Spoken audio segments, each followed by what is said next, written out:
বন্ধুসকল welcome back my YouTube channel মিথুনাৰ vlogs পুনৰ এটা নতুন ভিডিঅ'লৈ আপোনালোক সকলোকে স্বাগতম জনাইছোঁ। বন্ধুসকল পুনৰ এটা নতুনকৈ ভাল খবৰ আহি গৈছে। আসাম পুলিচৰ অফিচিয়েল ৱেবছাইটত নটিফিকেশ্যন আহি গৈছে।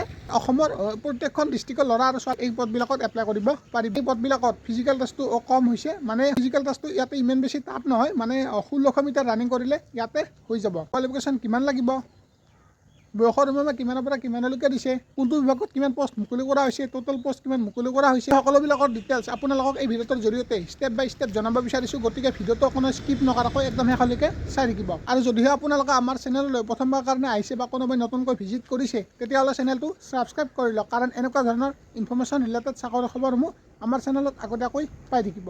বন্ধুসকল এতিয়া কথাটো হ'ল যে এই পদবিলাকত তোমালোকে এপ্লাই কৰিব পাৰিবা 22 জানুৱাৰীৰ পৰা। হয়, 22 জানুৱাৰীৰ পৰা তোমালোকে এপ্লাই কৰিব পাৰিবা।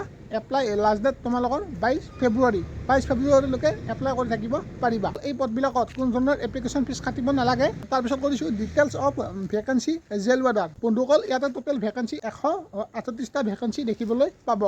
আনৰিজাৰ্ভড ল'ৰাৰ কাৰণে আছে ভেকেঞ্চি 64 আৰু ছোৱালীসকলৰ কাৰণে ভেকেঞ্চি আছে, ছোৱালীসকলৰ কাৰণে আছে 13টা, টোটেল 77 আনৰিজাৰ্ভড ভেকেঞ্চি দেখিবলৈ পাব। তাৰপিছত কৰিছোঁ OBC MOBC সকলৰ কাৰণে আছে 27টা ভেকেঞ্চি। তাৰপিছত টি টাইপ আদিবাসীৰ কাৰণে আছে 4টা ভেকেঞ্চি, SC কাৰণে আছে 10টা ভেকেঞ্চি, ST HCৰ কাৰণে আছে 13টা ভেকেঞ্চি, টোটেল 138টা ইয়াতে জেল ৱাৰ্ডাৰ কাৰণে ভেকেঞ্চি দেখিবলৈ পাব। ল'ৰাৰ কাৰণে আছে 115টা ভেকেঞ্চি আৰু ছোৱালীসকলৰ কাৰণে ভেকেঞ্চি আছে 23টা।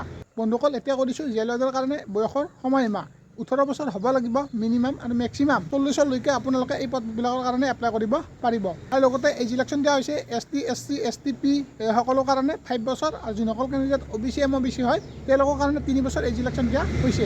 তাৰপিছত নেক্সট কৰিছোঁ এডুকেশ্যন কোৱালিফিকেশ্যন। এই পদবিলাকত এপ্লাই কৰিবলৈ হ'লে চিম্পুল মেট্ৰিক পাছ কৰিলে আপোনালোকে এপ্লাই কৰিব পাৰিব। হয়, মই পুনৰ কৈছোঁ অনলি মেট্ৰিক পাছ, মানে 10 পাছ যদি কৰি থৈছে তেতিয়াহ'লে আপোনালোকে এই পদবিলাকত এপ্লাই কৰিব পাৰিব। আমাৰ অসমৰ যিকোনো ডিষ্ট্ৰিক্টৰ কেণ্ডিডেটে এই পদবিলাকত এপ্লাই কৰিব পাৰিব। এতিয়া এইখিনি কথা নিশ্চয় গম পালে। তাৰপিছত নেক্সট হৈছে এই পদবিলাকত ফিজিকেল ষ্টেণ্ডাৰ্ড টেষ্ট। হাইটটো ল'ৰা আৰু ছোৱালীসকলৰ কৈ দিছোঁ। General ST SC OBC MOBC সকলৰ কাৰণে হাইটটো হ'ব 162.5 চেণ্টিমিটাৰ হ'ব লাগিব, আৰু লগতে ছোৱালীসকলৰ কাৰণে 144 চেণ্টিমিটাৰ হাইটটো হ'ব লাগিব। তাৰপিছত নেক্সট STP STH ল'ৰাসকলৰ কাৰণে হাইটটো 160 চেণ্টিমিটাৰ হাইটটো হ'ব লাগিব, আৰু ছোৱালীসকলৰ কাৰণে হাইটটো 142 চেণ্টিমিটাৰ হাইটটো হ'লে হৈ যাব। আপোনালোকে হাইটটোৰ বিষয়ে নিশ্চয় গম পালে।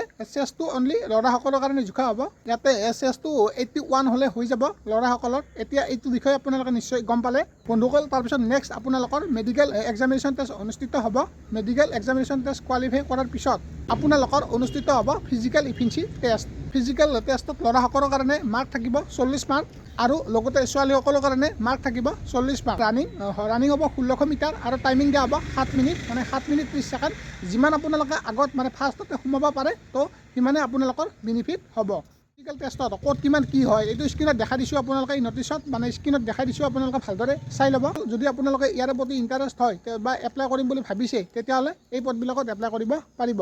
ভিডিঅ'টো ইমানখিনি আছিলে।